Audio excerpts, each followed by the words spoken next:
All right, Miles, let's move on to the Detroit Lions. Look, this is a team coming off back-to-back wins. They're finally starting to hit their stride. They're playing a lot better. They've lost a lot of close games earlier in the year. They've kind of won a lot of close games recently, coming off that massive victory of the Chicago Bears. It looked bad late in the second half. They were down 2 scores.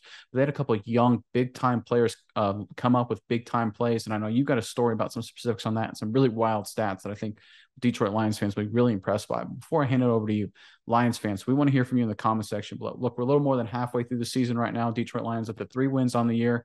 Obviously, it took the entire year last year to get to 3 wins, so they're ahead of the pace. They got a winning streak. How far will this go? Let us know in the comment section below. We want to hear from you. Give us the final regular season win total for the Detroit Lions, their record, how many wins, whatever floats your boat. Let us know in the comment section. But Miles, what do you have about Detroit? Yeah, Nick, it's got to be like 11-6, right? We go on a huge run, win out, because the Lions, they've been playing progressively better every week, and especially this secondary ever since, I believe his name was Aubrey Pleasant, the DB coach. They move on from him. This secondary has been playing, Nick, they haven't been locked down, but the one thing I have noticed is they've been making more big-time plays. It's more of like an aggressive style in the secondary. People are getting more turnovers. It just looks overall they're being more cohesive, and I think that some of these guys are going to become real players down the stretch.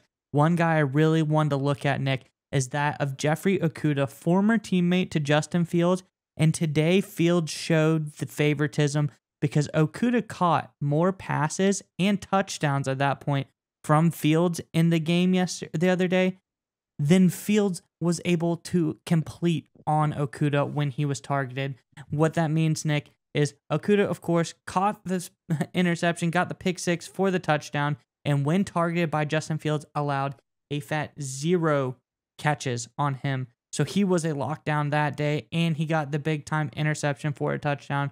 A true game breaker in that game versus the Bears. Probably one of the reasons why they won. That's a big turning of the tide to get a pick 6 in a tight game like that, Nick. But Jeffrey Okudah, Nick, this season, we thought during the beginning of the season, he was always one of our guys to watch, someone to have a breakout season. I know it sounds weird to say breakout season for a guy that was drafted back in 2020, but he's been battling injuries. This is the first season he's kind of come onto the scene and supposed to be, all the way healthy. He's supposed to be back, and he's coming back into this defense, Nick. He seems to be a real leader in the secondary and one of the many, many young bright spots on this team. What are your thoughts on Okudah so far?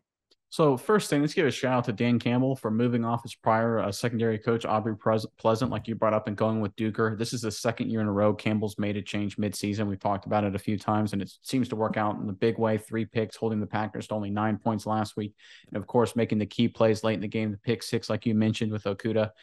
He's making moves. The secondary has improved. New secondary coach, Duker, seems to be doing a much better job, so credit to Campbell and his staff there by heading in that direction. Seems to be making waves.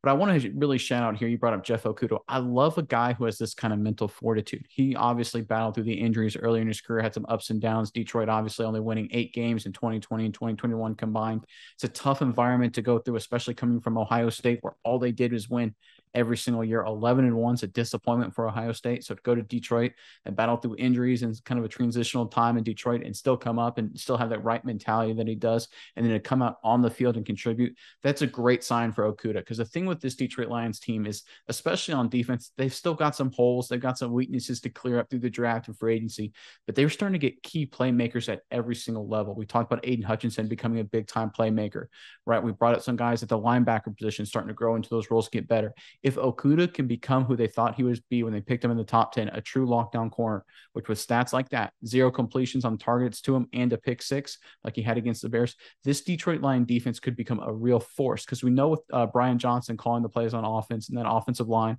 those playmakers at receiver and that running game, this Detroit Lions team can score points. If their defense can continue to improve, watch out. 11-6, maybe hard to imagine. Maybe this year, maybe hard to imagine. But if they play like this, it won't be hard to imagine next year. Yeah, Nick, and one thing that I really like about Okudah and about this defense, and this is something I was talking about to you earlier, is a lot of people don't like them. We love them on this show. I like to see the analytics that PFF has, and I like to look at all these charts and graphs that they have. And one they have is like a color heat map, green being good, red being bad, and there's anywhere in between yellow to oranges. and there's numbers and analytics involved in it. But overall, seeing the whole field of the Detroit Lions from the very beginning of this season to now, they've transformed from a team that had a lot of weaknesses onto the defense, Nick, and not a lot of bright spots, to now having a couple of really nice bright spots, aka a lot of green players that are playing in the green, 60 plus grades per PFF, and yellow. There isn't any red anymore. It's just green and yellow. Everyone is mediocre to good. You got guys like Deshaun Elliott, Kirby Joseph, who's been playing well, Okudah, Hutchinson, Kaminsky. All of these guys have been showing out and showing up, and this Lions team is progressing nicely. And when you're in a rebuild like Detroit is, Nick, I think it's important to show growth, because if you say that you're Campbell and Johnson and you're going to rebuild this team from the ground up and you don't see growth throughout the season, that's a problem, because if you're not growing, Nick, what is going on? You can't have so many high draft picks and not show anything from it. So I like to see the growth from Detroit, and especially on the defensive side of the ball, one of the worst defenses to start out the season. They keep growing, they keep building, and now, Nick, they're making steps. They're not the worst defense anymore. They're like, third, fourth worst, but that's all coupled from the performance of early on this season. The last few weeks, I'd say they've been middle of the road, and that is a huge improvement. Oh, 100%. I want to correct myself earlier. I called their offensive coordinator Brian Johnson. It's actually Ben Johnson. And you brought up the fact they made the big improvements, and they're going to have a chance to show it because they play the Bills and on Thanksgiving. They then have the Vikings after that. In between those, they got the Giants coming up and the Jaguars in between the Bills and the Vikings. The Jaguars have some playmakers, the Giants not so much, but they've been a tough team to beat. So this young defense is going to have a really good opportunity in the next 4 games to show how much they've improved and show how much they grow. But you look at a guy in Okudah and the strides he's made, I think he's really ready up to this challenge and really ready to continue that trajectory he's made so far this season and making that next big step in his career.